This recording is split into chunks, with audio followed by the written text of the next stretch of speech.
ስልክ ይደወልና ለቤተሰቦቻችን ያው አቶ ታረቀኝ ሞተው ተገኝቷል የሚል ነገር ይነገራል።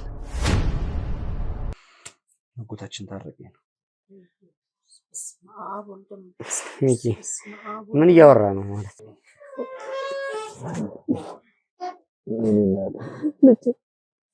ልጄ እንዴት አስቻለሽ ሳታገኝ? ልጄ ምንድን ነው የሚያገናኘን?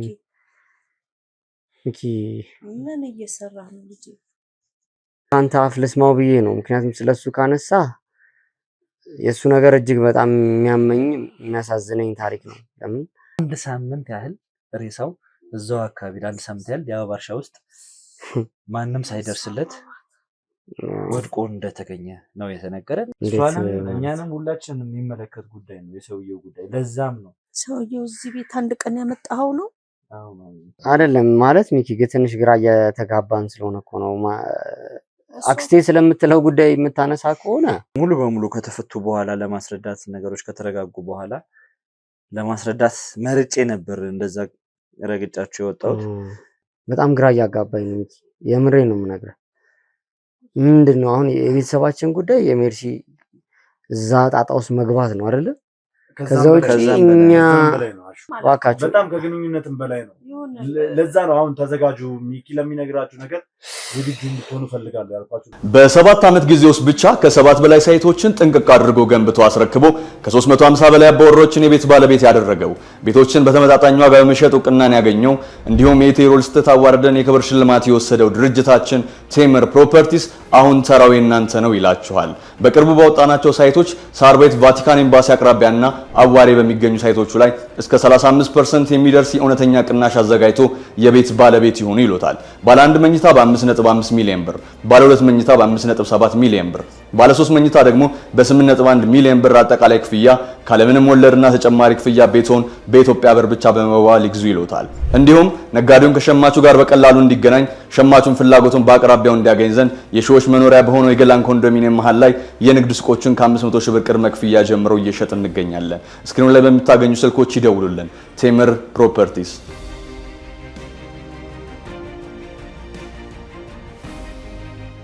ሰላም የተወደዳችሁና የተከበራችሁ ውድ ቤተሰቦች እንደምናላችሁ እንደምቆያችሁ እንደምንከረማችሁ በያላችሁ በሰላም እግዚአብሔር እንግዲህ ከሁላችሁም ጋር ይሁን እያልኩ እነሆ ዛሬም ብቅ ብያለሁ። እንግዲህ ውድ ቤተሰቦች ዛሬ እንደተለመደው እንግዲህ የትም ሄጃ የለንም በሚል መሰረት እንግዲህ የትም ሄጃ የሌለን ይመስል ይሄንን ቤት አንለቅ ብለናል። ማለትም የነ ሚኪን የናሽን ቤት እንግዲህ እንደራሳችን ቤት ያው የራሴ ቤት ነው፣ ግን ዴቪ ሰሞኑን ቪዲዮ እየቀረጽኩ ያለሁት እዚህ ነው። ምክንያቱም ሙሉ በሙሉ ኬዙ ያለው እዚህ ቤት ውስጥ ስለሆነ የዚህ ቤት ኬዝ ስለሆነ ሙሉ በሙሉ እያየን ያለነው። ስለዚህ ዛሬም እንደተለመደው እንግዲህ ከአሹ ጋርና እንዲሁም ደግሞ ማሚን ከጸበል ተመልሳ መጣለች፣ ከገዳም ተመልሳለች እና ከሷ ጋር ቆይታ ልናደርግ እንዲሁም ደግሞ አንዳንድ አዳዲስ ነገሮች ስላሉ ማለትም በሚኪ ዙሪያ አንዳንድ አዳዲስ ነገሮች ስላሉ እነዛን ነገሮችም እንድናወራም ጭምር ስለፈለግን እንግዲህ ተገናኝተናል ማለት ነው። የትም ቦታ ሳትሄዱ እስከ ፕሮግራም ፍጻሜ ድረስ አብራችሁ እንድትቆዩና እንድትከታተሉ ጋብዛችኋለሁ። አዲስ ሆናችሁ ካላችሁ ሰብስክራይብ ማድረጋችሁን አትርሱ። ሀሳብ አስተያየታችሁን ኮሜንት ላይ ጻፉልኝ። ቪዲዮን ላይክ፣ ሼር እያደረጋችሁ ለብዙ ሰው እንድታደርሱልኝ እፈልጋለሁ። በያላችሁ በሰላም እግዚአብሔር ከሁላችሁም ጋር ይሁን። መልካም ቆይታ። እንኳን ደህና መጣሽ እናት።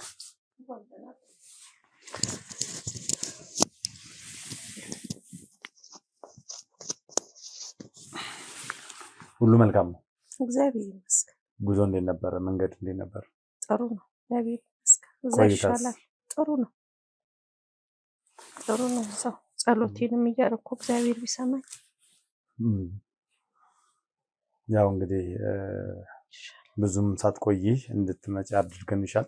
መምጣትም ስላለብሽ ነው። ሁልጊዜ ከፈጣሪሽ ጋር መገናኘት፣ ፈጣሪሽን መለመን፣ ፈጣሪሽን መጠየቅ ተገቢ ነው። ነገር ግን አንዳንድ ጊዜ ጭንቀት ውስጥ መግባት የለብሽም። ሁሌ እየተጨነቅሽ ነው፣ ሁሌ እያሰብሽ ነው። ቤትሽ ውስጥ በተፈጠረው ነገር፣ ቤትሽ ውስጥ እየሆነ ባለው ነገር በጠቅላላ በጣም ውስጥሽ እንደተጎዳ እንደተሰበረ አውቃለሁ። ሞራልሽ እንደተነካ አውቃለሁ። በልጆችሽ የማይሆን ነገር እየመጣብሽ እንደሆነ አውቃለሁ። እና እነዛ ነገሮች በጠቅላላ ጭንቀት ይጨምርብሻል። ጭንቀትሽ ደግሞ በሽታ ነው። ስለዚህ እንዳትጨነቂ። ከዚህ በኋላ ማድረግ ያለብንን ነገር በጠቅላላ አድርገን ከኔም ባሻገር ደግሞ የበኩር ልጅሽ አሹ ነገሮችን በጠቅላላ በተጠንቀቅ እንደሚያይና ነገሮችን እንደሚፈታ እንዲሁም ደግሞ ሜርሲን በመፈለግ ውስጥ እንግዲህ ተባብረን አንድ ላይ የቻልነውን ነገር አድርገን ሜርሲን በእጃችን እንደምናስገባ እንግዲህ ተስፋ አለኝ። እየሄድንበት ያለነው መንገድ ጥሩ ነው። ጥሩ ጅማሬ ነው። ጥሩ መረጃዎችን እያገኘን ያለንና ስለነዚህም እንግዲህ እግዚአብሔር የተመሰገነ ይሁን። አሁን ይሄ ሁላ ነገር እየሆነ ያለው ደግሞ በአንቺ ጸሎትም ጭምር ስለሆነ እባክሽን አሁን ከጭንቀትሽ እንድትወጪ እንፈልጋለን። ያው ስለሚኪም ነግረንሻል፣ ሚኪም መምጣቱንም አውቀሻል። ስለዚህ ከዚህ በኋላ እንደዚህ እላፊ እንድትጨነቂ አልፈልግም። እሺ ሉሌ በጣም ነው የማመሰግናችሁ ልጄ። ያው ልጄንም እስካገኝ ድረስ መጨነቂ አይቀርም። ጭንቀት ከኔ ላይ መሄድ አይመስለኝም ቤተሰቤ ስብስብ እስከሚል። የሚኪም ደስ ብሎኛል በጣም። እግዚአብሔርን በጣም ነው የማመሰግነው። ያው ስሰማው የነበረብኝን ደስታ መግለጽ አልችልም። በእውነት ደስ ብሎኛል።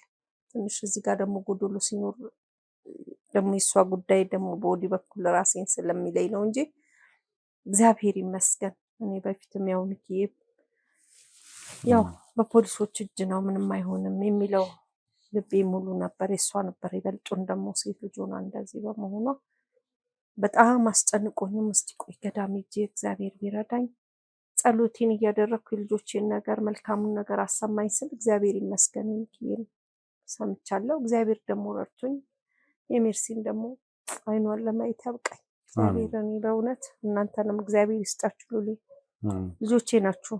እግዚአብሔር ይርዳችሁ። አሁንም የሷን ነገር አደራ እግዚአብሔር ይመስገን። አዎ ለሁሉም እግዚአብሔር ይመስገን ነው። ነገራቶች ጥሩ እየሄዱ ነው።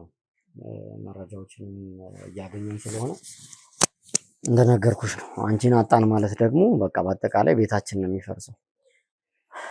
ምክንያቱም ምንም እንሁን እንጎዳም አካላችን ይጉደልም ምንም መሰብሰቢያችን አንቺ ነሽ ታውቂያለሽ። ስለዚህ አንቺን አጣን ማለት ፈረሰ በቃ የኛ ነገር ማለት ነው። ምንም ይሁን ተጎርተን አካላችንም ህሊናችንም ተጎርቶ ግን አንቺን ስናገኝ ነው ቢያንስ አንቺ ጋር ስንሰበሰብ ነው ቢያንስ ጤናችንን የሚመለሰውና ያው ሉሌም ብዙ ጊዜ አውርቶሻል። መጸለዩ በጣም ጥሩ ነው።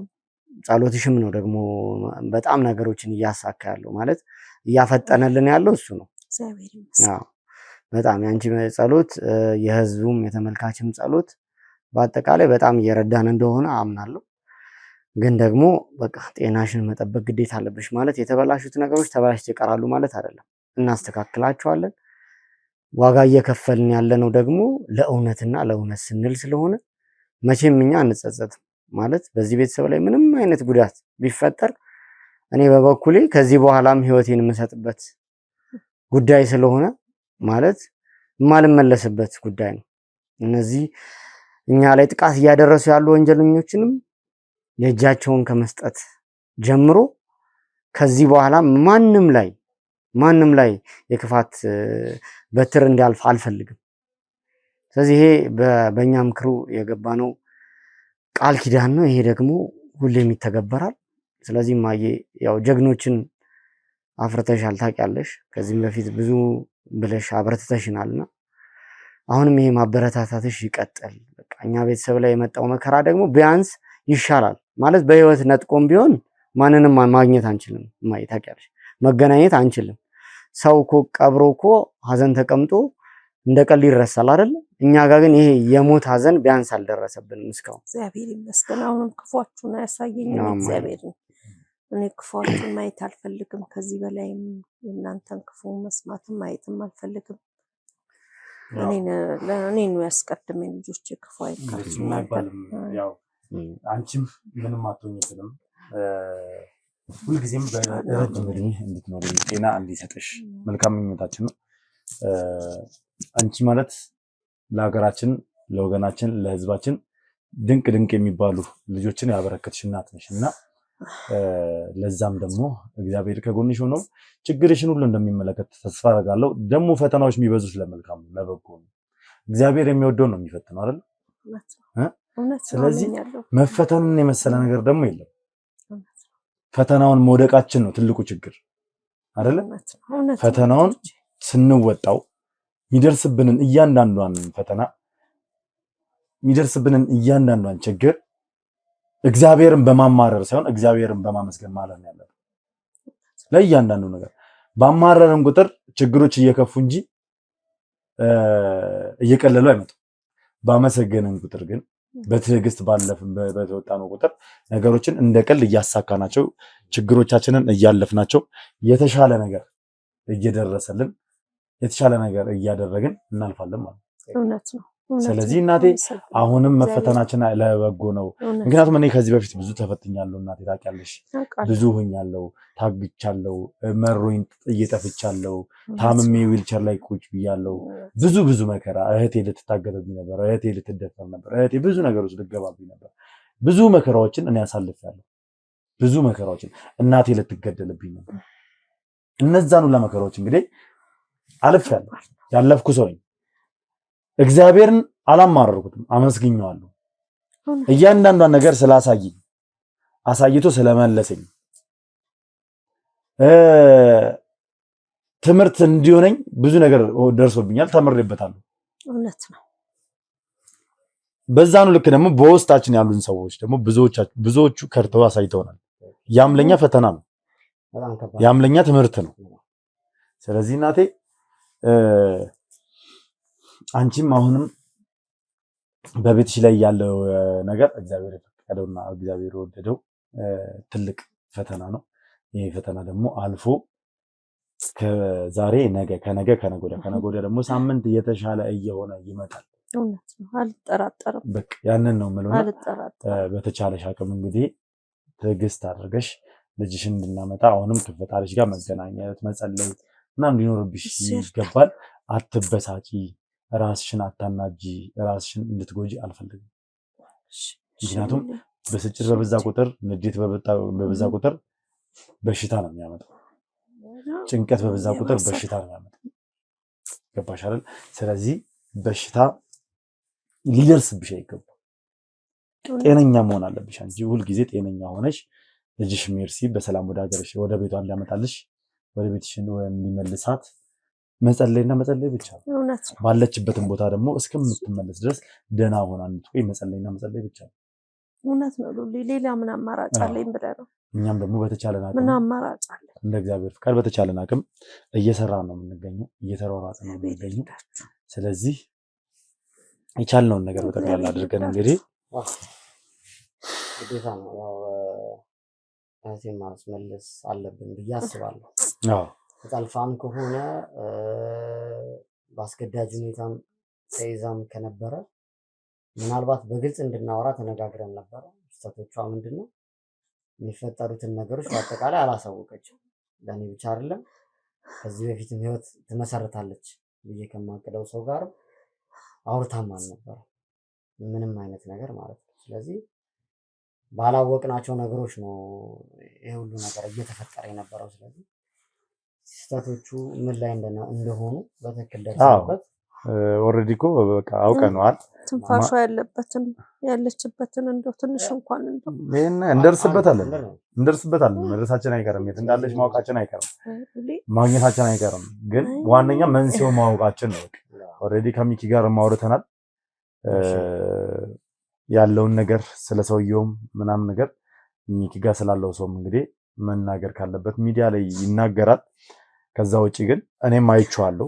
እኔም አሁን ስለዚህ ሰውዬ ማንነት መግለጽ አልፈልግም። በአሁን ሰዓት ላይ እገሌ ነው ብዬ መናገር አልፈልግም። ምክንያቱም ሰውየውን ያስቀመጥበት ቦታ ድረስ ሄጄ ሚኪ እንዳየው አድርጎኛል። አይቼዋለሁ ማንነቱን፣ ስለሱም በተወሰነ መልኩ አውቄያለሁ። ስለዚህ ሚኪም ደግሞ ዛሬ በደንብ መናገር ይኖርበታል ብዬ ስለማምን እንግዲህ ከሚኪ ጋርም ቁጭ ብለን የምንወያይ የምናወራበት ይሆናል ማለት ነው። ለማንኛውም እስኪ ሚኪ ደርሷል፣ ሚኪ መጥቷል እየተባለ ነውና እናቴ እግዚአብሔር ይርዳል። አንቺንም በአካል ከሚኪ ጋር ላገናኝሽ ከወራት በኋላ እንግዲህ እውነት ነው። እኔም እስካየው ድረስ አይኑ ቸኩያለሁ። ስለዚህ እስኪ ሚኪን ልጄ ናፍቆቴ ነው ያምጡትና እስኪ በደንብ እንትን የምንል ይሆናል። ለማንኛውም ውድ ቤተሰቦች ዛሬ እናታችንን ከሚኪ ጋር የምናገናኝበት ጊዜ ላይ ነን። ስለዚህ የትም ቦታ ሳትሄዱ እስከ ፕሮግራማችን ፍጻሜ ድረስ አብራችን ቆይታችሁ ሚኪም የሚነግርን ነገር ለመስማት ዝግጁ ሆኑ። ከእናታችንም ጋር እንግዲህ ብዙ የሚያወራው ነገር ይኖራል። ለእናታችን ብዙ የሚነግራት ነገር ይኖራል። ከእናታችን ጋር ብዙ ይቆያሉ። ምክንያቱም ተነፋፍቀዋልና ማለት ነው። ስለዚህ የትም ቦታ ሳትሄዱ እስከ ፕሮግራም የፍጻሜ ድረስ አሁንም በድጋሚ አብራችን ቆዩ። መልካም ጊዜ።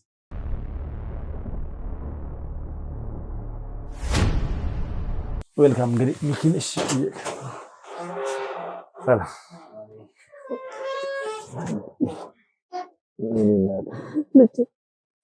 ልጄ እንዴት ነህ? ልጄ እንዴት አስቻለሽ? ሳታገኝ ልጄ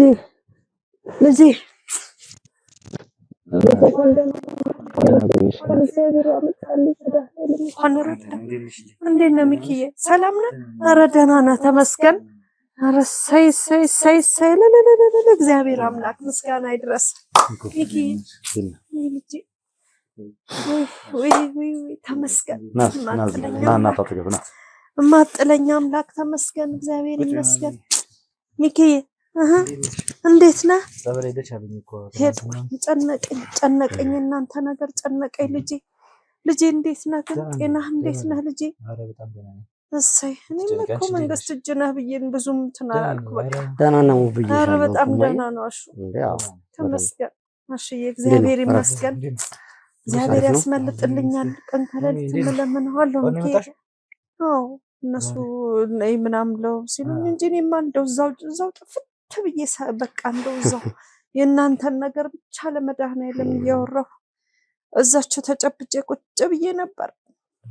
እነሱ ሲደውሉልኝ ነው ደስ ብሎኝ እንግዲህ ምንድነው ብዬ ስል እንደዚህ ያሉኝ። እንኳን አየሁ ተመስገን፣ ደስ ብሎኛል ልጄ። ሁሌም እኮ ጨለሞ እኮ አይቀርም። መጣልኝ አባ አሹም ከዛ ሁላ ወጥቶልኛል። ከስንት ነገር አወጣልኝ መድኃኒዓለም። የዚችን ደግሞ ይፍታልኝ እንደው መድኃኒዓለም። አታስቢ፣ የዚችን የሴቷን አባ አንተ ውለደኝና እኔ ከዛ በኋላ ምንም ብሆን አይቆጨኝም። በቃ ኦኬ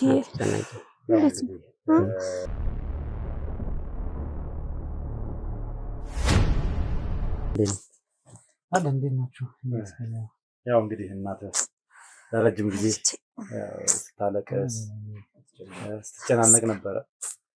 ሆስፒታልም ገብታ ነበር። በተለይ ደግሞ የበዓል ሰሞን በጣም ከፍቷት ነበረ።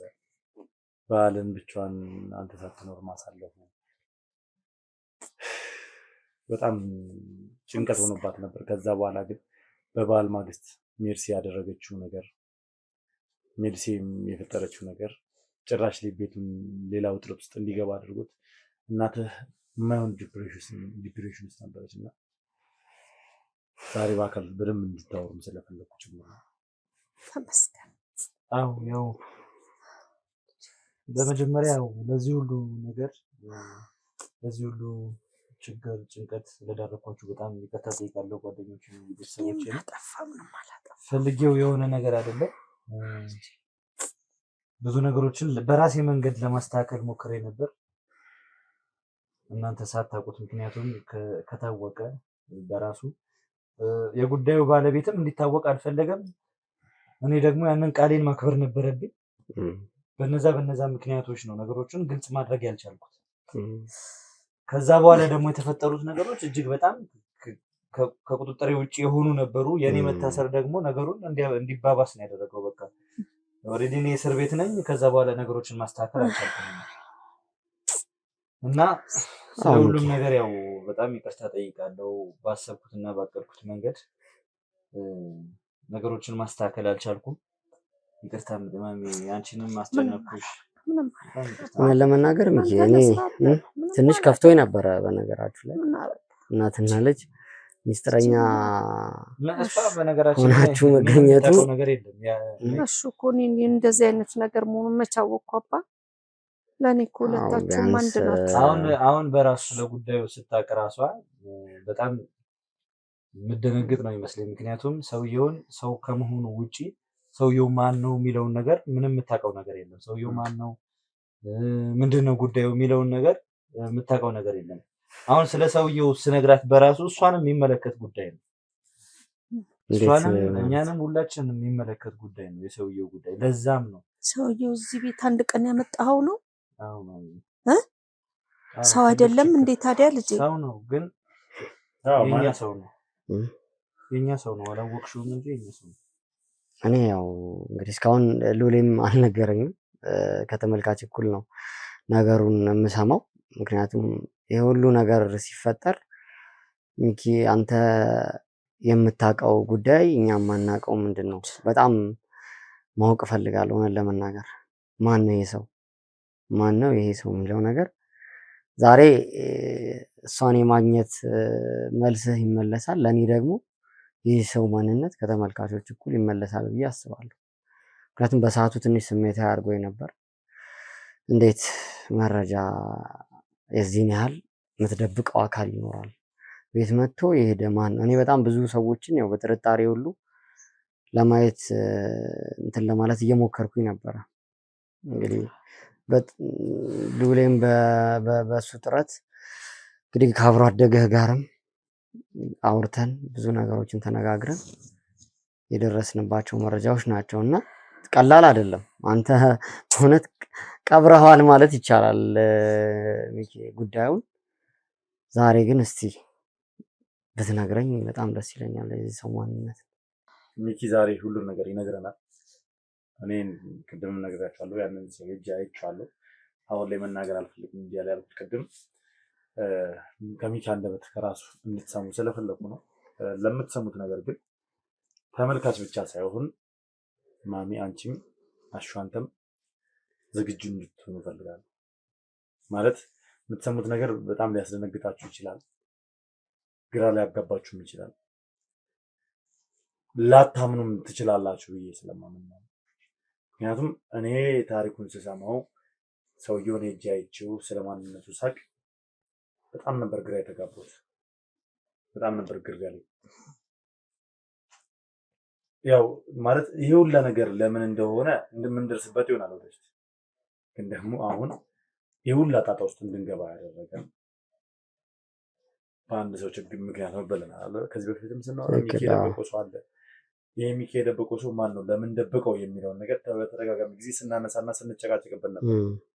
ሚኪም እንግዲህ እንደዛ ደም ማለት ሚዲያ ላይ እንግዲህ እየቀረጽ ነው ረግጦ ነው የወጣው። ይሄን ነገር መናገር አልፈልግም በሚል ማለት ግን ደግሞ መናገር እንዳለበት ተነጋግረን አሳምኘው ማድረግ ካለብን ችግሮችን መፍታት ካለብን አብረን በጋራ እንድንፈታ እንግዲህ ተነጋግረን ወስዶ አሳይቶኛል። አሁን ደግሞ እናንተ ማወቅ አለባችሁ ይሄ ሰው ማን እንደሆነ። ምክንያቱም እንዴ ብዬ መናገር እንደምንችል ስለማላውቅ እኔ ሚኪ ያለውን ነገር በእርጋታ ቀስ ብለህ ለእናትህም ለወንድምም ስለዚህ ሰውዬ ማንነት እንድትነግራቸው እንድታስረዳቸው ፈልጋለሁ። ትንሽ ከባድ ነው። አሁን ያኔም ላለመናገር ነገሮችን ሙሉ በሙሉ ከተፈቱ በኋላ ለማስረዳት ነገሮች ከተረጋጉ በኋላ ለማስረዳት መርጬ ነበር እንደዛ ረግጫቸው የወጣሁት። ትንሽ የራስ ጉዳይ ሲሆን ስሜታዊም ያደርጋል። የቤተሰባችን ጉዳይ ሲሆን የቤተሰብ ጉዳይ ነው። የቤተሰብ ያሰው ጉዳይ ማለት ቆይ በጣም ግራ እያጋባኝ ነው። የምሬ ነው የምነግርህ። ምንድነው አሁን የቤተሰባችን ጉዳይ የሜርሲ እዛ ጣጣ ውስጥ መግባት ነው አይደለ? ከዛ ውጪ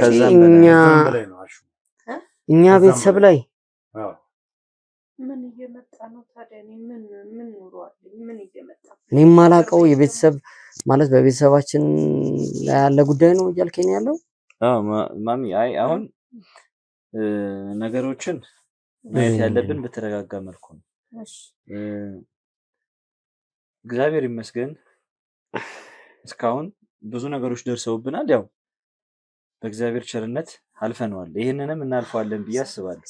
እና ይሄ ደግሞ ለኛ ቤተሰብ ታምር ነው፣ ትልቅ ታምር ነው። እንደው እግዚአብሔርን እንደዛ የሜርሲም በሌሎች ሰዎች እጅ መሆን በእርግጥ በጣም ስሜታዊ ያርጎኛል እየደረሰባት ነገር ካለው፣ ግን ይሄኛው ደግሞ የሆነው ነገር ስለበለጠብኝ ነው ሜርሲን ለጊዜውም ቢሆን በራሳችን መንገድ እናድናት እባካችሁ ብዬ ስለምናችሁ የነበረውና እዚህ ጋር ያለው ደግሞ ፍጹም ታምር የሆነ ነገር ነው። ፍጹም ታምር የሆነ ነገር ነው። ግን እኮ ሚኪ አሁን ማለት እኔ ምናልባት ካሜራ አስቀምጠን ከተመልካች እኩል እኛ መስማት ያለብን የቤተሰባችንን ጉዳይ አይመስለኝም አይደለ? ማለት ነገሩ እንደምታስበው ቀላል ነገር አለ። በእርግጥ ለቤተሰቡ መደበቅ የለበትም ነበር። ትክክል።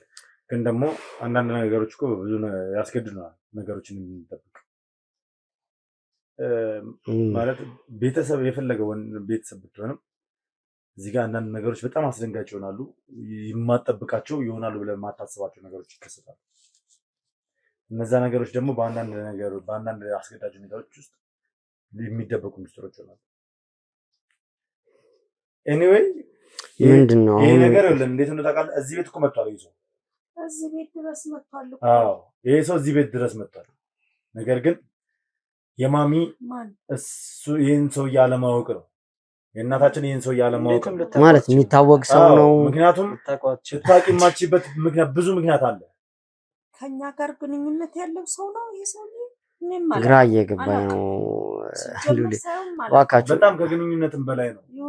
ለዛ ነው አሁን ተዘጋጁ፣ ሚኪ ለሚነግራችሁ ነገር ዝግጁ እንድትሆኑ ፈልጋለሁ ያልኳችሁ ለዛ። እኔ ምናልባት አሁን ስጋት እየሆነብኝ ያለው አንተ ማለት በዚህ ልክ ነገሮችን ደብቀህ ያዝክበት ምክንያት ሌላ የሚፈጥረው ችግር ጣጣ ካለ ሚኪ ማለት ይህንን ተመልካቾችም ስለሚያዩት ጠላቶቻችንን የበለጠ የሚያነሳሳና ሌላ ችግር ውስጥ እንዳይከተል ነው ማለት ወይ በድብቅ ጠላትን የማነሳሳት ሁኔታ ሳይሆን አሁን እናንተንም የተቀረው ቤተሰቦቻችሁንም የሚያስደነግጥ ዜና ነው። ይሄ ፍጹም ታምር የሆነ ነገር ነው። በጣም የሚያስደነግጥ ነገር በቃ ማለት ከዚህ በላይ ለዚሁ ነው ከጸበል እንድመጣ የጠራችሁ። አዎ እናት ማወቅ ስላለብሽ ነው ነገር። አዎ ልጅሽን ማየትሽ ብቻ ሳይሆን አንደኛ ይሄን ነገር ስትሰሚው አንደኛ ያስደነግጣል። የሚያስደስት ነገርም አለው፣ የሚያስደነግጥም ነገር አለው። ይሄ ነገር እንዴት ነው? እሺ ሚኪ አሁን እሺ እኔ ልንገራችሁ ንገረን በቃ ነገር ልንገራችሁና ጥሩ እኛ ዝግጁ ነን፣ ለምንም አይነት ጉዳይ ዝግጁ ነን ማሚ። መጫ ቅድም ተነጋግረን ጨርሰናል አይደለ? በሂደት የሚፈታ ጉዳይ ስለሆነ ማለት ነው። ሚኪ ግን አንተ ይሄ ቤተሰብ ከአባታችን ሞት በፊትም ከአባታችን ሞት በኋላም አባታችን እያለም በአባታችን ብቻ ሳይሆን ያው በእግዚአብሔር ቸርነትም አንድ ቤተሰብ ሲመሰረት እግዚአብሔር መኖር አለበት ቤት ውስጥ። ከዛ በተጨማሪ ደግሞ እግዚአብሔር አንድ ቤተሰብ ሙሉ በሙሉ ቤተሰብ ሲሆን የሰው ልጅ ለብቻውም ችግር ያጋጥመዋል። ቤተሰብ ሲሆን ደግሞ ይበልጥ ለችግር የተጋለጠ ነው፣ ለብዙ ችግሮች የተጋለጠ ነው። ኢኮኖሚካሊ ለብዙ ነገሮች ይጋለጣልና ፋይናንሻሊም ሰዎች የሆነ እጥረት ያጋጥማቸዋል፣ እጅ የሚያጥርበታል። ልጆች ሲመጡ የሆኑ ነገሮች ብዙ ነገሮች ክፍተቶች ይፈጠራሉ። ምክንያቱም ፋሚሊ ነው የሚሆነው፣ ቤተሰብ ነው የሚሆነው። በአንድ አባትና በአንድ እናት በተለይ አባታችን ይሰራው ከነበረው ስራ አንጻር ይህንን ቤተሰብ ሙሉ በሙሉ ያለበትን ችግር የሚመጣበትን ችግር ቀርፎ እያሻገረን አልነበረም። ሰዎች ይረዱን ነበር። አጠገባችን የነበሩ ሰዎች ነበሩ። የአባታችን ጓደኞች ነበሩ። የአባታችን ወንድሞች፣ አጎቶቻችን ነበሩ፣ አክስቶቻችን ነበሩ። በእንደዛ ነው ያው ሁላችንም ኢትዮጵያዊ ቤተሰቦች ኢትዮጵያ ቤተሰብ ወላጆች ያሳደጉን ተመልካቾች ካላችሁ ታውቁታላችሁ። አንድ ቤተሰብ ከዚህም ብሎ ነው ልጆቹን አብልቶ የሚያሳድረውና እኛም ይህን ቤተሰብ ከሚረዱ ሰዎች መካከል እጅግ በጣም የምንወደው የምናመሰግነው እኛም በልጅነታችንም በቃ ስሙን ካፋችን የማንረሳው ሰው ነበርና እሱም አጎታችን ይረዳን ነበር፣ ይመጣ ነበር፣ ያግዘን ነበር። የአባታችን ታናሽ ወንድም ማለት ነው። ታረቀኝ ይባላል። በደንብ ያግዘን ነበር፣ ይረዳን ነበር እና የምታውቁት ነገር ነው። እውነት ለመናገር እኛም ብቻ አልነበረም። በዓል ሲደርስ የአካባቢውን ሰዎች አንቺም ታውቂያለሽ፣ የአካባቢውን ሰዎች በሙሉ ነው ዶሮ በመግዛት የሆነ ነገር በማድረግ ከአካባቢው ሰው በእርግጥ ከአካባቢው ሰው ጋር አብሮ ያደገ አልነበረም። ልጅነቱን በተለይ እስከ 10ኛ ክፍል የነበረው ልጅነቱ ነው እዚህ ሰፈር የነበረው። ከዛ በኋላ ግን በጣም በብዙ መከራ በስደት ነው የተሻለ ነገር ላይ ለመድረስ የቻለው። ብዙ ተሰቃይቷል። ከሀገር ሀገር ሲዞር ነበር። ብዙ ነገሮች እስኪስተካከሉለት ድረስ ያሳለፈው ስቃይ እኛ ቤት ውስጥም ሰፈር ላይም ይወራ ነበርና የድመት ነፍስ ነው ያለው እስኪባል ድረስ የተሰቃየ ሰው ነው። ብዙ መከራ ያየ ሰው ነውና ታዲያ የሚገርም ነው። ስንቱን ነገር አስታወስከኝ። ከጋሼ ጋር እሱ እንግዲህ ነፍሱን ይማር እና ያው በስንት ዓመቱ አነሳው ማለት እሺ አስጨርሱኝና እንትን ትላላችሁ። በጣም በእንደዛ አይነት ስቃይ ውስጥ ሆኖ እንኳን በእንደዛ አይነት ችግር ውስጥ ሰዎች የተረጋጋ ነገር ላይ ሲሆኑ ነው አንዳንድ ሰው መርዳት የሚታያቸው። የሆነ ችግር ላይ ሆነ የራስህ ያልተስተካከለ ነገር ኖሮ አንደኛው ሚዛን ጎሎብህ አንደኛውን የምትረዳበት ልብ ለማግኘት የተለየ ሰው መሆን ይጠይቃል። አንድን ሰው አንተ ችግር ላይ ሆነ ለመርዳት እሱ እንደዛ ነበር ሲያደርግ የነበረው። ገና የተስተካከለ ነገር ሳይኖረው ከሀገር ሀገር ወደዛ ወደዚህ ሲል እኛን ይረዳ ነበር፣ ወንድሙን ያስታውስ ነበር። እና አባታችን እጅግ በጣም ነው የሚወደው። እጅግ በጣም በሱ ከማለ በቃ ማለ ነው አይመለስም። እና የሚምለውም በሱ ነበረ። በቃ ታረቀኝ ይሙት ካለ በስመ አብ ይሙት ካለ ይሙት እንኳን የሚለው በጣም ወሳኝ የሆኑ ነገሮች ነው። በቃ በጣም አስገዳጅ የሆኑ ነገሮች ሲመጡበት ነውና በስሙ እንኳን ለመማል የሚሳሳለት ወንድሙ ነበር። ምክንያቱም በቃ በነፍስ የደረሰለት በብዙ ነገሮች ንጹህ ልብ ያለው ሰው አቅም በብሩ ሳይሆን ልቡ ንጹህ ነበርና በደንብ ሰፖርት ያደርገን ነበር። በደንብ እንትን ይለን ነበርና ቤተሰባችን ላይ እሱ እጅግ በጣም የከበረ ስም ካላቸው ሰዎች መካከል አንዱ ነው ታረቀኝ ማለት ተመልካቾች። ከዛ በኋላ ታረቀኝ እንግዲህ ታሪኩን በልጅነት ነው ማቀው እኔ። ከዛ በኋላ ግን ይወራ ነበር እንደነገርኳችሁ የቤተሰቡ በቃ ጀግና የሆነ ሰው ነው። ቤተሰቡ እንደ ሄሮ እንትን የሚለው ሰው ነው፣ የሚጠራው ሰው ነው እና ታሪኩ ይወራል። ከዛ በኋላ በቃ ታረቀኝ መሰብሰብ አለብን ነገሮች ከዚህ በላይ ያንተስ መንከራተት ለማን ነው የምትለፋው የሚሉ ነገሮች በአያቶቻችንም በአባታችንም ጫናዎች ነበሩበት አይደል? እንዲሰበሰብ ትዳር እንዲመሰረት ምናምን ብዙ ጫናዎች ነበሩበት። ግን እሱ ከአንድ ሀገር እያለ ንግዶችን የተለያዩ ነገሮችን ይሰራ ነበር። በመጨረሻም ትንሽ አያታችን ስትታመም በቃ አላስቻለውም። ያንተን ክብር ሳላይ ያንተን እንትን ሳላይ ሰርግ ሳላይ ማረፍ አልፈልግም ስትለው እናቱ መጨከን አልቻለም፣ መጣ። እዛ ወደዚህ ከመጣ በኋላ በቃ ለኛም የሚገርም ጊዜ ነበር። በልጅነታችንም ሲገባ ሲወጣ እንትን የምንለው ዘለምናቅፈው ሰው ነው። እዚሁ ደግሞ አጠገባችን ሲሆን ትልቅ እንትን ነበር የሚሰማን። በቃ በወጣ በገባ ቁጥር ምክሮቹ ሁሉ ትዝ ይለኛል። እኔ የሚረሳ ሰው አይደለም ጋሼ። በጣም መልካም ሰው ነው። ከዛ በኋላ ያው በዚህም የተለያዩ ኢንቨስትመንቶችን ወደ መስራት ገባ፣ ኢንቨስት ወደ ማድረጉ ገባ። ያኔ በደንብ የተሰራ የነበረውም ይሄ የአበባ እርሻ መጀመሪያ እንደውም የአበባ እርሻ መሰለኝ እንትን ያለው አይደል? ወደ አበባ እርሻ ገባ። ከዛ በኋላ በደንብ እንደውም እዚህ የነበረው ስራው ካለው ቀናነትም ነው መሰለኝ ካለው ልብ ነው መሰለኝ ነገሮች እየተስተካከሉለት መጣና ስኬታማ ሆነ በአጭር ጊዜ ውስጥ። እውነት ለመናገር በጣም በአጭር ጊዜ ውስጥ ኢንቨስት ያደረገው ነገር በበረከት ተሞልቶ እጥፍ እየሆነ መምጣት ጀመረና በጣም ጥሩ ነበረ አካሄዱ። ከዛ በኋላ ትዳር መመስረት አለብህ የሚለው ጫና ደግሞ መበረከት ጀመረ። በቤተሰቡ ወደ ትዳር ገባ ማለት ነው። ሰርጉም እጅግ በጣም ደስ የሚል ነበር። ሰላምኪ ያንተ በልጅ ጭንቅላት በደንብ አርገህ እንትን ብለዋልን። እንኳን እንደው ከማሙ ጋር እየሰነካው ሄድኩ መሰለኝ መለስተኝ በኋላ ነፍሱን በገነት ያኖርልን። እንደው የጋሼ ጉዳይ ያው በጣም አሳዛኝ ነው። ምንም የእሱ ጉዳይ ምክንያቱም ማለት የጨርሰው ምን እንደሆነ እስቲ ከዛ ያው ወደ ትዳር ገባ። ያው ጥሩ ሰርግ ነበር። በልጅ አይምሮ እናስታውሰዋለን። ከዛ በኋላ ደግሞ ያው ያጋጠመን ነገር እጅግ የሚያሳዝነው በትዳር 3 ዓመት ያህል ነው የቆየው። ከዛ በኋላ የሚያሳዝን ነገር ተፈጠረ። ራሱን እንኳን ሳይተካ የሚያሳዝን ነገር ተፈጠረ። ያው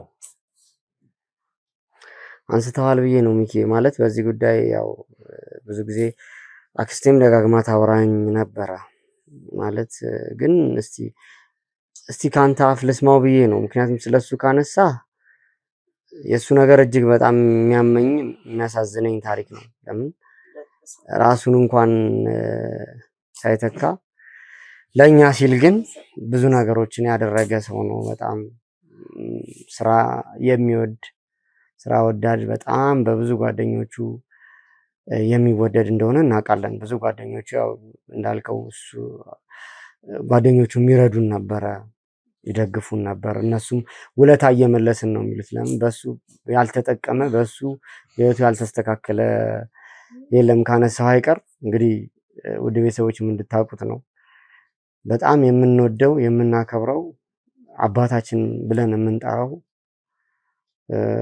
የአባታችን ምትክ ነው አጎታችን። ግን እስቲ ሚኪ ለምንድን ነው ያስጨነቀኝ ነው በጣም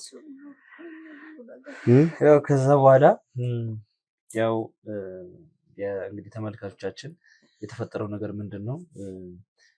የእስልምና እምነት ተከታዮች በዓል ነበረ እሱ ያረፈበት ሰሞን እና የዛው የአበባ እርሻ አካባቢ የሚራገፍ መድኃኒት አለ በሚል ያንን መድኃኒት ለመቀበል እንደሄደ 1-2 ሳምንት ምን ያህል እንደቆየውና መድኃኒት ስላልነበረ ሰራተኞች እንዲገቡ አልተደረገም የሚል መረጃ ከሱ ህልፈት በኋላ ሰምተናል። እና እዛው አካባቢ ቆይቶ ድንገት ከበዓል በኋላ ስልክ ይደወልና ለቤተሰቦቻችን አቶ ታረቀኝ ሞተው ተገኝቷል የሚል ነገር ይነገራል። ይሄ እጅግ በጣም አስደንጋጭ የነበረ ነገር ነው። ምክንያቱም የከፋ ህመም አሞት አያውቅም። የነበረበት ሁኔታ ደግሞ እጅግ በጣም ጤናማ የሆነ ነበረ። የነበረበት ሁኔታ አሞ እዚህ ከመጣ በኋላ እንደውም አሞኛል የሚል ነገር በጣም ህርዚ ላይ የሚመገበውን ነገር የሚያውቅ ሰው ነው። ስፖርት የሚሰራ ሰው ነው። እና ድንገት ይሞታል ብለን ያሰብነው ሰው አልነበረ። ለቤተሰቡ ዱብዳ እና የሞተበት መንገድ ደግሞ እዛው የአበባ እርሻ ውስጥ ለአንድ ሳምንት ያህል ሬሳው እዛው አካባቢ ለአንድ ሳምንት ያህል የአበባ እርሻ ውስጥ ማንም ሳይደርስለት ወድቆ እንደተገኘ ነው የተነገረን። ከዛ በኋላ ባለቤቱ ተደወለ። ባለቤቱ ቀድማ እንደሄደች ነው የተነገረ። መጀመሪያ ለባለቤቱ እንደተደወለ ተነገረ ለቤተሰቡ። ባለቤቱ ደርሳለች እናንተም ድረሱ የሚል ነገር ነው የተነገረው። ከዛ በኋላ ባለቤቱ ሬሳው እንዲነሳ ተደረገ። ሬሳ ሳጥን ተዘጋጀ። ምን ተባለ? ወደዚህ ይዛ መጣች ማለት ነው። አትምጡ እኔ ይዤ እየመጣሁ ነው ብላ ወደዚህ ይዛ መጣች። ከዛ በኋላ መርዶ የሆነ ዱብዳ የሆነ በቤተሰባችን ታሪክ ውስጥ ሊረሳ ማይችል የሀዘን ጊዜን ያሳለፍንበት ሁኔታ ነበርና ሉሌ ያን የነበረው ነገር እንዲህ ነው ብዬ ልነግር አልችልም። እኛ ልጆች ነበርን፣ ግን እናውቀው ነበር ሁኔታውን። እንደነገርኩ የእያንዳንዱን ሰው ሁኔታ እናውቅ ነበር። ከአያቶቻችን ጋር ስለሆነ የምናድገው እንደ ልጅ አልነበርንም እውነት ለመናገር እና ከእያንዳንዱ ሰው ጋር ቁጭ ብሎ ማውራትን ቁጭ ብሎ እንትን ማለትን ያስለመደን ስለነበረ አያታችን አጎታችንን ዲፕሊ ነበር የምናውቀው። ከጓደኞቹ እኩል ነበር የምናውቀው እና ቁጭ ብለን የምናወራው። ለእኛ እሱን ማጣት ከፍተኛ ሀዘን ነበረ። ከዛም በፊት ደግሞ አባታችን ያጣንበት ሁኔታ ነበር። በቃ በጣም ከባድ ነበር እና አሟሟቱ አስደንጋጭ ነበር። ሞቶ የተገኘበት ሁኔታ ደግሞ በጣም አስደንጋጭ ነበር። ከዛም በኋላ የነበሩ ነገሮች በሰዓቱ የተሰጠን ምላሽ ነበር አይደለ? ያው መድኃኒት ለአበቦች ይሰጣል አልተጠቀመም ነበር። እንደዛ ነው ያው ያኔ በሰዓቱ ቆይ ማሚ እሱን እነግርሻለሁ። ያንን መድኃኒት ሲረጭ ለአበቦቹ የሚሆን ኬሚካል ሲረጭ ምንም አይነት ጭንብል ሳያጠልቅ ምንም አይነት መከላከያ ሳያደርግ ነው የረጨው እና ታፍኖ ሞተ ነው የተባልነው። ባለቤቱም እዛ የነበሩ የሕክምና እንትኖችም የነገሩ እንደዛ ነው። ከዛ በኋላ ከባለቤቱም ጋር ከፍተኛ ግጭቶች ነበሩ። ምክንያቱም ያፈራቸውን ንብረቶች ነበሩ። አክስቶቻችን፣ አጎቶቻችን፣ ሌሎች አጎቶችም አሉን። እነሱም ከባለቤቱ ጋር ከፍተኛ ግጭት ውስጥ ገብተው ነበር። ሙሉ በሙሉ በሚባል ደረጃ ይሄ ገንዘቡ ንብረቱ ምናምን የነበረው ኋላ ላይ ሲረጋገጥ የነበረው በእሷ ስም ነበርና ትንሽ የሚያጠራጥሩ ነገሮች ነበሩ። ከዛ በኋላ አክስታችን እስራኤል ነው የምትገኘው አሁን። በፍጹም ነገሮች አልተዋጡላትም ነበር እና ትለኛለች አሁን በተደጋጋሚ እንደዛ ብላ የምትላቸው ነገሮች አሉ። ግን ያው አንዳንዴ እኛ ደግሞ በሰዓቱ በቃ ለፈጣሪ ምክንያቱም እሱን ካጣ ነው በላይ ምን ይተካልናል? እሱን እኮ ገንዘብ እኮ አይተካልናል። መከራከሩም እዛ ጋር ሌላ ጉዳይ ውስጥ አተካሮስ መግባቱ ለእኛ ልፋት ነው ብለን ነው በሰዓቱ ሉሌ ነገሩን ወደ ጎን በቃ በህይወት አለ አጎታችሁን ለምንድን ነው የማትፈልጉት አለ ነበር የምትለው አክስታችን።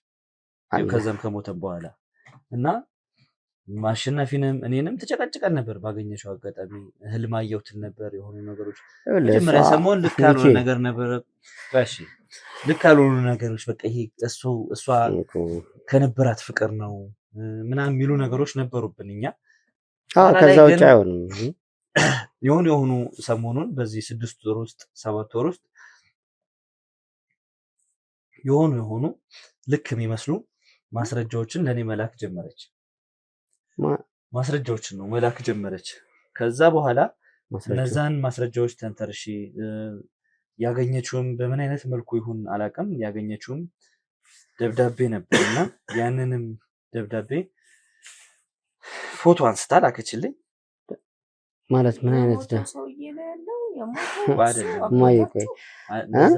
አይደለም ማለት ሚኪ ትንሽ ግራ እየተጋባን ስለሆነ እኮ ነው። አክስቴ ስለምትለው ጉዳይ የምታነሳ ከሆነ ማለት እሷ በጣም ብዙ ጊዜ ነው በዚህ ጉዳይ የተነጋገር ነው። ከዛ በኋላ እነዛን ነገሮች ተመልክተ እንደሆነ የሆነ ሰዓት ላይ አልነበርኩም ብዙ ጊዜ እዚያ አልነበርኩም እና ለፊልድ ስራ ወጥቻለሁ ነው ያልከኝ አይደለ? ነገሮችን ማጣራት ስለነበረብኝ በራሴ መንገድ እና ያለችኝ የነገረችኝ የሰጠችኝ አንድ ሎኬሽን ነበረ። እዛው የአበባ እርሻው ያለበት አካባቢ የሚገኝ አካባቢ ነው። ትንሽዬ ከተማ ነገር ናት፣ የገጠር ከተማ ነገር። እዛ አካባቢ ሄጄ አንዳንድ እንቅስቃሴዎችን ማድረግ ጀመርኩ። ሰዎቹ ትንሽ አንዳንድ ጥርጣሬዎች ምናምን ይሄ ፀጉረ ልሙጥ ስትሆን እንትን የሚያደርጉ ነገር አለና ረጅም ጊዜ እዛ መቆየት ነበረብኝ፣ መመላለስ ነበረብኝ። አንድ ድርጅት ላይ ስራ አገኘሁ እዛው። ስለዚህ በሰዓቱ እዛ ነበር ማለት የሚሰራ ስራ ነበረ። አዎ ኦንላይን ላይ የሚሰራ ስራ ነበር። እዚህም ለልዑልም ነግሬዋለሁ። ያው የሰጠሁት ምክንያት ያ ባይሆንም ሌላ ምክንያት ሰጥቼው ነው እዛ አካባቢ ኦንላይን ላይ እሰራለሁ፣ እመላለሳለሁ። ቢያንስ በሳምንት 3 ቀን እዛ ነበር መሆነው። ስለዚህ ከአካባቢው ሰው ጋር ተላመድኩኝ። የሰጠችኝ ሎኬሽን ነበረ። ትኩረቴ የነበረው እዛ ቤት ውስጥ ነበር። እዛ ቤት ውስጥ ደግሞ አንድ ግለሰብ ብቻ ነው ያለውና ያ ግለሰብ ደግሞ ያንን ቤት ስራው መጠበቅ ብቻ ነው። ያንን ቤት መጠበቅ ነው። ይወጣል፣ ይገባል። ሰዎቹ ማጎቴ ሚስት ቀጥራው ነው ሰዎቹ ማን እንደሆኑ ባለቤቶቹ ማን እንደሆኑ አይታወቁም። እየገባ ይወጣል። ያ ቤት ደግሞ ከዚህ በፊት አክስታችን ስትነግረኝ አጎታችን የገዛው ቤት ነው እና ቤቱም ከአካባቢው ላይ ካሉ ቤቶች ለየት ያለ ቤት ነው እና ደህና አቅም ያለው ሰው የሰራው ቤት እንደሆነ ያስታውቃል። ያ ሰው ስራው ይገባል፣ ይወጣል፣ መጠበቅ ብቻ ነው። በደንብ ትኩረቴን ካደረኩ በኋላ በደንብ ከአካባቢው ሰው ጋር መሽታ ቤት አለች እንደዛ በደንብ መግባባቶችን ካደረኩ በኋላ ጓደኞችን ካፈራው በኋላ እሱንም እንደ ጓደኛ ማቅረብ ጀመርኩኝ እና የሚወጣባቸው ሰዓቶች አሉ። ጠዋት ይወጣል፣ ቁርስ ለመብላት ይወጣል፣ ተመልሶ ወደ 4 ሰዓት የሚጠብቀው ሰው ነው ማለት ነው። አዎ ከዛ ደግሞ 7 ሰዓት ላይ ይወጣል፣ 8 ተኩል አካባቢ ምናምን ይገባል። ከዛ ምሽት 2 ሰዓት ወይም 1 ተኩል አካባቢ ነው የሚወጣው ተመልሶ ራት በልቶ ምን ብሎ ጠጥቶ ይገባል ማለት ነው። ይህ ሰው በደንብ ከዛ ሰው ጋር በደንብ መግባባቶችን ካደረግኩ በኋላ እዚህ አካባቢ እንደዚህ ድርጅት ላይ እንደምሰራ ምናምን ነገርኳቸው። ስወጣም ስገባም እዛ ድርጅት ላይ ስለሚያውቁኝ ሙሉ በሙሉ እምነት ነበራቸው። ከዛ በኋላ ከሰውየው ጋር በደንብ መግባባት ጀመርኩኝ። ስለ ስራው ማን እንደሆነ ከየት እንደመጣ ነገሮችን ማጥናት ጀመርኩኝ። እሱም በደንብ ጓደኛዬ ነው ብሎ ስላሰበ ከከተማም የመጣው ሰው ነኝ ብሎ ስላሰበ ለእኔ ሪስፔክት ነበረውና አይደብቀኝም ነበር፣ ይነግረኝ ነበርና ስመለከት ሰውየው እራት ሰዓት ላይ ለምሳሌ ይመጣል ወይም ምሳ ሰዓት ላይ ይመጣል፣ ይበላል፣ ምግብ አዞ ይበላል ምናምን። እንደምን አታበስለ ምናምን፣ ኧረ ቤት በኩል ምን በዚህ እድሜ ምናምን ነው የሚለኝና ቤት እንዴት አበስላለሁ ቤት በዚህ እድሜ ምናምን ነው የሚለኝና በጥበቃ የሚተዳደር ሰው በዛ መልኩ ውጭ እየበላ መተዳደር ማለት ከባድ ነው። ከዛ ደግሞ ምን አድርጎ ይገባል? ሌላ ተጨማሪ የለም ማን ለብቻው ነው የሚኖረው። ተጨማሪ ደግሞ ምግብ ያዝና ቴካዌ ይዞ ይገባል ይህ ሰው። ከዛ እንትኑ ማድረግ ጀመርኩኝ እኔ ምንድነው እየተካሄዳሉ? ለምንድን ነው አንድ ሰው ከበላ ከአንድ ሰው በቀን 3 ጊዜ በላይ ሊበላ አይችልም። እንግዲህ እሱ ቁርስ ይወጣል አንድ ይዞ ይገባል፣ ምሳ ይወጣል አንድ ይዞ ይገባል፣ ለራት ይወጣል አንድ ይዞ ይገባል። እንግዲህ 6 ማለት ነው፣ 6 ጊዜ ማለት ነው። ስለዚህ ለማን ነው ይዞ የሚገባው? እዛ ቤት ውስጥ ምንም አይነት ሰው እንደሌለ አካባቢው ሰው ያውቃል። እሱም በአንዳንድ አጋጣሚዎች ለብቻው እንደሚኖር ነግሮኛል። ከዛ በደንብ ፎከስ አድርጌ እሱን ሰው መቅረብ ጀመርኩኝና አብረን መጠጣት ጀመርን። እየጋበዝኩት ምን እያልኩ አብረን መጠጣት ጀመርን። በደንብ ከተግባባን በኋላ አንዳንድ ፍንጮችን ማግኘት ጀመርኩ ማለት ነው። በዛ ቤት ውስጥ ሰው እንዳለና የሚጠብቀው ሰው እንዳለና ለረጅም ዓመታት እዚህ ቤት ውስጥ ምንም ሰው እንደሌለ ተደርጎ አካባቢው ሰው እንዲህ የቤቱ ባለቤቶች ውጪ እንደሚኖሩና ያንን ቤት የመጠበቅ ስራ እየሰራው እንደሆነ ነው የሚያውቁት። ግን የምጠብቀው ሰው አለ ወንድማቸው የሚል ነገር አምልጦት ይነግረኛል ማለት ነው። ወንድማቸው ነው ያለኝ። እንግዲህ ውጪ የቤቱ ባለቤቶች እንድጠብቀው ያደረጉኝ ወንድማቸው አለ አለኝ። ከዛ በኋላ በጣም የደነገጥኩት በጣም እኩል ነው መጠጥ ከሱ ጋር የምንጠጣው እና ራሴን በምን አይነት መንገድ እንደተቆጣጠርኩ አላውቅም። ያችን ታይም አለፍኳት። ምክንያቱም የሆነ ሰው አለ ማለት ነው። ያክስቴ ጥርጣሬ እውነት ነበር። ከዛ በኋላ በቃ ሰዎችን ማደራጀት እንዳለብኝ ተሰማኝ። ሰዎችን እንዲመጡልኝ ያደረኩኝ ምሽት ላይ ገባን ማለት ነው። በቃ ቤት ውስጥ ነው። እዛ ጥበቃው የሚጠብቅበት ቤት ውስጥ ገባን። ከዛ መሳሪያ ምናምን አወጣንበት። ሰውየው እንዲደነግጥ አደረግን። ይዞን እንዲገባ አደረግን።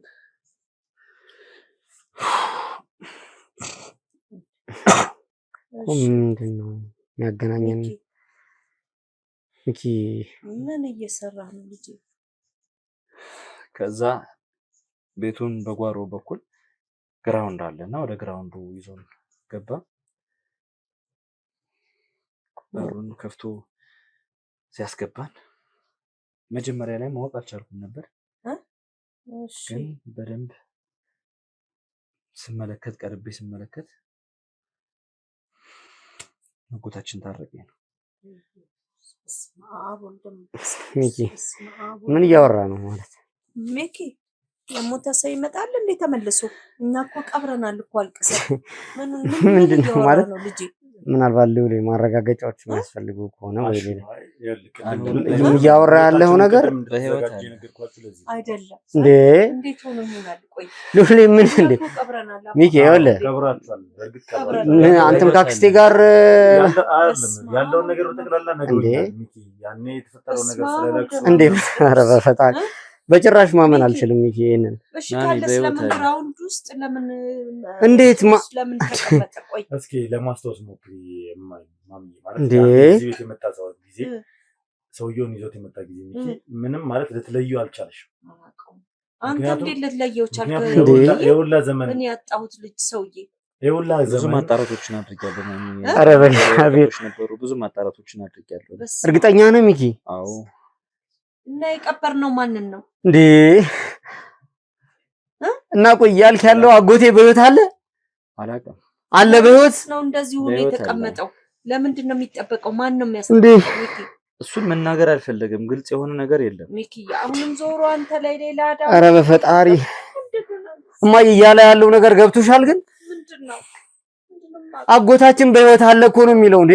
አለ ላይሆን ይችላል። በምን አወቀ? እሱስ እኛ እኮ ቆመን እኮ ምናልባት አንተው አጣርተህ ከሆነ አለ 100% እርግጠኛ ባለው ነገሮች ከነገረኝ በኋላ አንቺ እንዴት አለየሽም የሚል ነገር ነው ማይምሮ ላይ መጣ ነበር። ከዛ በኋላ ግን ያሉትን ነገሮች ፎቶዎቹ ምኖችን ሳይ እንደ ማስረጃነት ሳይ ይመሳሰላል። ግን ደግሞ ምን ተቃለ በጣም ተጎሳቁሏል። በጣም ተጎሳቁሏል። ለ10 ምናምን ዓመታት እንግዲህ እዛ ቤት ውስጥ ታስሮ የቆየ ሰው ታሽጎ ውጪ ፀሐይ ብርሃን ሳይ ጨለማ ሳይ የቆየ ሰው ነው። ማን ይሄንን ነገር እያደረገንበት እንዳለ ኦሬዲ ሚኪ በነገረኝ መሰረት ጥበቃውንም አግኝተውት አውርተውት እንደነበር ይዘውት ብዙ ነገር የሚከፍለው ሰው እንዳለ ከዛ ቤት ያ ሰውዬ እንዳይወጣ እያደረጉ እንደሆነ በር እንደሚዘጋበት እንግዲህ ለሀፍታም ወጥቶ ፀሐይ ሞቆ እንደማያውቅ ምግቡን ብቻ እየተሰጠው እንደሆነ ምንዳው ደግኩ ነው ቆይ ሉሌ እኔ በጣም ግራ እየተጋባሁ ነው ያለሁት። በጣም ማለት ማን ይሄንን እንዳደረገው ግልጽ የሆነ ነገር የለም። አሁን ምንድነው የምሰማው ነገር ለራሴ ነው ውስጥ እንጥላት ነው። ይሄ ሊሆን አይችልም። ይሄ በጭራሽ ሊሆን አይችልም። ለመሰለ በሰዓቱ ማረጋገጫዎችን ከህግ አካላት ጋርም እንደደረሳቸው ይሄንን መረጃዎች አውቃለሁ። ማለት አሁን ምናልባት ወይ ጥርጣሬ ነገር ሆኖ ለአክስታችንን አንተ አምናት ከሆነ በጣም አሁን አክስታችንን አምናት ከሆነ ሳይሆን አሹ ኦሬዲ እኮ ሰውየውን እኮ እሱ ይሄን ሁሉ ጊዜ ደብቆት እየተንከባከበ አገኘዋለሁ። አሁን አንተ መጀመሪያ ነገሩን መስማት አለብህ ብዬ ስላሰብኩ ነው ከሉልም ጋር ወሰድኩ። ትሄዳለህ፣ በራስህ መንገድ ታረጋግጣለህ። በደንብ ምልክቶች አሉት። በደንብ ካየኸው ወረቀቶችም የእሱን ማንነት የሚያሳዩ ወረቀቶችም ነበሩ እዛ ቤት ውስጥ እሱ የታሰረበት ቤት ውስጥ በጣም በጭካኔ ልክ ባልሆነ መንገድ ነው ይዘውት የነበረው። ሬሳ ፊት ለፊቱ እንትን ብለው ያንን የሬሳ ሳጥን እንደ ትራስ እንዲጠቀም እያደረጉት ነበር ሲተኛ ነበር እና ሳይኮሎጂካሊም ተጎድቷል እና እንደሞተ ነው የሚያስበው። እሱ እንደሞተ ነው የሚያስበው። እዚህ ልሻል ባለፈው እዚህ ቤት የምታሳቡ ሰውየው ጤነኛ አይመስልም ብለሽ ነው እኔ በጭራሽ ነግሬህ እኮ እንትን አንተም ደግሞ ታስታውሳለህ እንግዲህ የሚኪና አብሮ አደግ ባናገርናት ሰዓት ሰምቻለሁ። ሰውየው ወሰድ ያደርጓል፣ መለስ ያደርጓል። አንዳንዴ ጤነኛ የሆነ ይመስላል፣ አንዳንዴ ደግሞ የታመመ ይመስላል ብላ ስትናገር ነበር አይደል? ሙሉ በሙሉ አእምሮውን እንደ ሳተ ሳይሆን በቃ የሆነ ነገር ያስታውሳል፣ አብዛኛውን ነገር ደግሞ መልሶ ይረሳል፣ ይፈራል። ምክንያቱም እኔ አይቻለሁ፣ እኔ ራሱ ደንግጫለሁ። ከሬሳ ሳጥን ጋር ነው ያለው አንድ ላይ እዚህ ላይ አይደለ? በመኝታ ክፍል ውስጥ የሬሳ ሳጥን አለ። አዎ እንደዛ ብላ አውርታናለች። አዎ ያ የሬሳ ሳጥን እሱ ላይ አእምሮ ላይ እየተጫወቱበት ነበር፣ እዛ ውስጥ ነበር የሚያስተኙት የነበረው። እንግዲህ የሰው ልጅ በቁሙ እዛ ውስጥ አስተኝተውት እንደ ሞታ አይነት ነገር እንዲሰማው ምንድን ናቸው? ማን ማለት ቆይ አሁን ይኸውልህ እሱን ምን ደርስበት ይሆናል ማሚ ማን ናቸው? ጤና አክሴስ ሰምታለች ነግረሃታል? ነግሬያታለሁ። ታውቃለች እሷም ናት አንዳንድ ሕክምናዎችን እንዲያገኝ ያደረገች ያለችው እሷ ናት። እና እርግጠኛ ነበረች እሷ በህልሟ ይታያት ነበር፣ ሁሉም ነገር በህልሟ ይታያት ነበርና ነገሮች እንዳይወጡ እስኪረጋጋና ጤናው እስኪመለስ ድረስ እንዳታወራ የእሷም ቃል ነበረብኝ። ለዛ ነው ምክንያቱም ረጅም ዓመት አብዳለች፣ ልክ አይደለችም እያልን ነበር እንትን ስንድላት የነበረው። እሷ ልክ ስትሆን ደግሞ እኔ መስማት ነበረብኝ። ለዛ ነው ዝም ያልኩት ተመልካቾቻችን እንጂ ምንም ነገር ከእህቴ ያስበልጭ አይደለም። ግን የአጎታችን ሁኔታ ደግሞ አጎቴ ደግሞ አባቴ ነው። ስለዚህ ነገሮች ሳይበላሹ ለማድረግ ነበር እቅዳችን። እነዚህ ሰዎች ደግሞ በ7 ዓመት ጊዜ ውስጥ ብቻ ከ7 በላይ ሳይቶችን ጥንቅቅ አድርጎ ገንብቶ አስረክቦ ከ350 በላይ አባወራዎችን የቤት ባለቤት ያደረገው ቤቶችን በተመጣጣኝ ዋጋ በመሸጥ እውቅናን ያገኘው እንዲሁም የኢትዮ ሪል ስቴት አዋርደን የክብር ሽልማት የወሰደው ድርጅታችን ቴምር ፕሮፐርቲስ አሁን ተራው የእናንተ ነው ይላችኋል። በቅርቡ ባወጣናቸው ሳይቶች ሳር ቤት ቫቲካን ኤምባሲ አቅራቢያና አዋሬ በሚገኙ ሳይቶቹ ላይ እስከ 35% የሚደርስ የእውነተኛ ቅናሽ አዘጋጅቶ የቤት ባለ ባለቤት ይሁኑ ይሉታል። ባለ 1 መኝታ በ5.5 ሚሊዮን ብር፣ ባለ 2 መኝታ በ5.7 ሚሊዮን ብር፣ ባለ 3 መኝታ ደግሞ በ8.1 ሚሊዮን ብር አጠቃላይ ክፍያ ካለምንም ወለድና ተጨማሪ ክፍያ ቤቶን በኢትዮጵያ ብር ብቻ በመዋል ይግዙ ይሉታል። እንዲሁም ነጋዴውን ከሸማቹ ጋር በቀላሉ እንዲገናኝ ሸማቹን ፍላጎቱን በአቅራቢያው እንዲያገኝ ዘንድ የሺዎች መኖሪያ በሆነው የገላን ኮንዶሚኒየም መሃል ላይ የንግድ ሱቆችን ከ500 ሺህ ብር ቅድመ ክፍያ ጀምሮ እየሸጥ እንገኛለን። እስክሪኑ ላይ በሚታገኙ ስልኮች ይደውሉልን። ቴምር ፕሮፐርቲስ።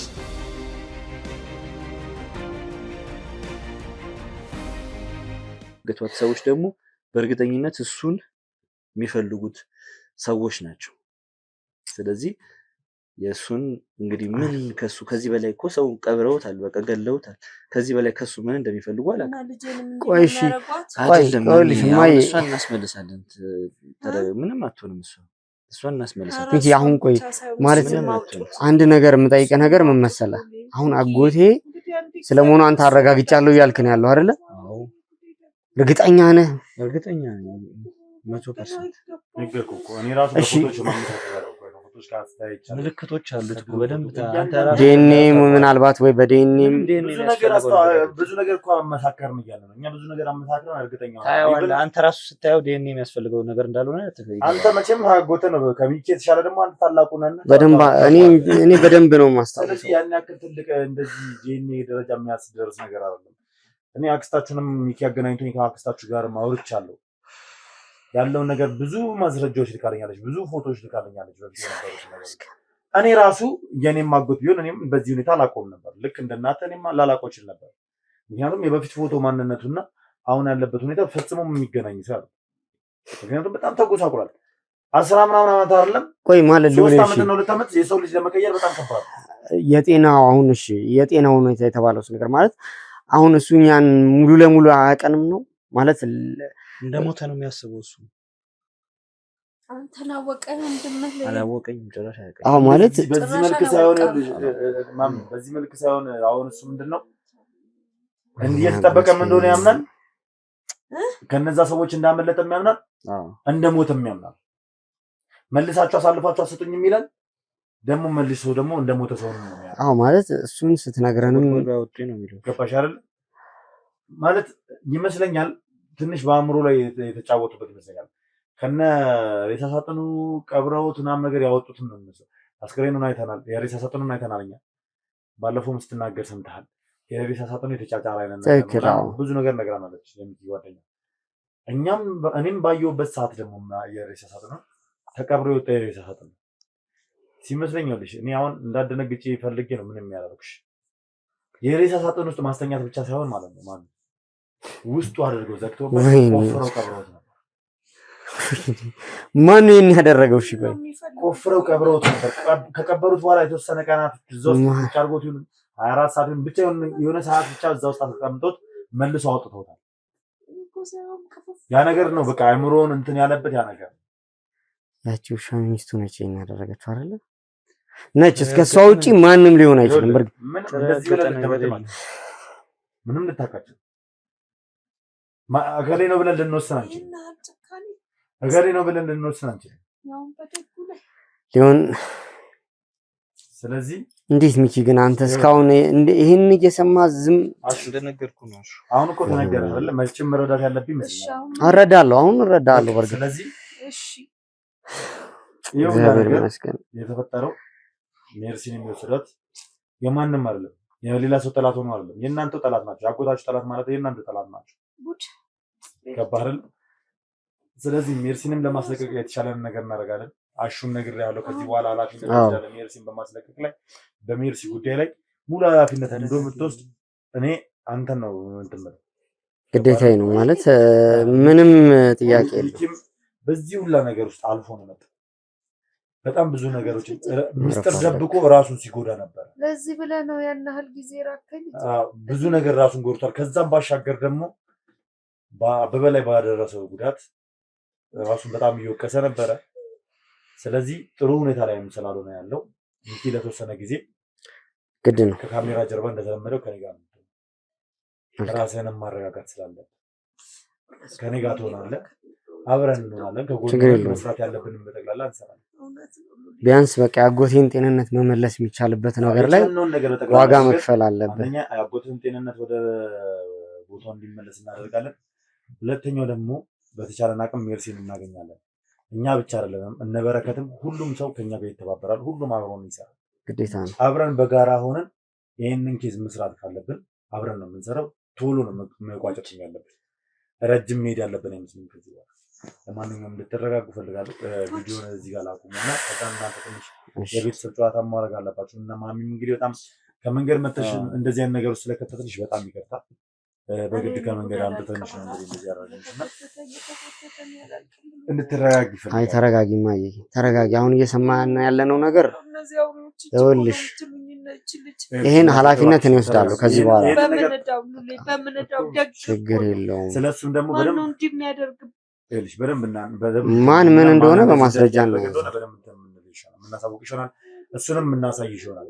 መልካም። ለማንኛውም ውድ ቤተሰቦች ቪዲዮውን እዚህ ያላቋርጠውና ትንሽ የቤተሰብ ቆይታ እንዲያደርጉና እንዲያወሩ እንዲጫወቱ ፈልጋለሁ። ያው ቪዲዮ ቀርጬ እንደዚህ እንትን እንዲሉ ጉዳዩ ፊት ለፊት እንዲወጣ ያደረኩበት ምክንያት እናንተም ተመልካቾች የዚሁን ለምንሴ ምን እንደሆነ እንድታውቁ ስለመፈለግ ነው። የሜርሲ መታገት ሚኪ ከእስር ቤት እንዳያወጣ እዛው ጉዳዩን ለማጉላላት ሲሞክሩ የነበሩበት ዋነኛ መንስኤ ዋነኛ ምክንያት ምን እንደሆነና ሚኪ በዚህ ልክ ስለ እህቱም እየተነገረው ከእህቴ ይልቅ ለዚህ ሰውዬ በሚል እንግዲህ ሚስጥሩን ደብቆ አቆይቶ ነበረ።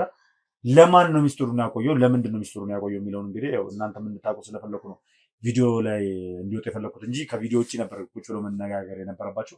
ግን እናንተም ቤተሰቦቻችን ናችሁና ሁሉንም ነገር ማወቅ ስላለባችሁ ነው። ለማንኛውም ውድ ቤተሰቦች አብራችሁ ስለነበራችሁ ከልብ አድርጌ አመሰግናለሁ። በያላችሁበት ሰላም እግዚአብሔር ከሁላችሁ ጋር ይሁን። አዲሱ ናችሁ ካላችሁ ሰብስክራይብ እያደረጋችሁ ቤተሰቦቻችሁን አትርሱ። ሀሳብ አስተያየታችሁን ኮሜንት ላይ ጻፉልኝ። ቪዲዮ ላይክ እና ሼር እያደረጋችሁ ለብዙ ሰው እንድታደርሱልኝና ብዙ ሰው እንዲማርበት ፈልጋለሁ። እንግዲህ ውድ ቤተሰቦች የሁላችሁም ጸሎት ዱዓ እንዳይለየኝ እፈልጋለሁ። ምክንያቱም ሜርሲን ምንም ነገር ሳይነካት ጭረት እንኳን ሳያርፍባት በሰላም ለቤቷ እንዲያበቃት ከእናቷ ጋር ከወንድሞቿ ጋር እንድትቀላቀል በጸሎት በዱዓ እንድታስቡን እንፈልጋለን። እንዲሁም ደግሞ ይህንን ሰውዬ እንዲምርልንና ማለት ማስተታረቀኝን እንዲምርልንና ወደ ጤናው እንዲመለስ እንዲሁም ደግሞ እነዚህ ሰዎች እንዲያጋልጥልን የፈጣሪ መልካም ፍቃድ እንዲሆን ጸሎት እንድታደርጉልን እንፈልጋለሁ። በያላችሁ በሰላም እግዚአብሔር ከሁላችሁም ጋር ይሁን። መልካም ቀን ይሁንላችሁ። እናንተ ተጨዋወቱ እስከዛ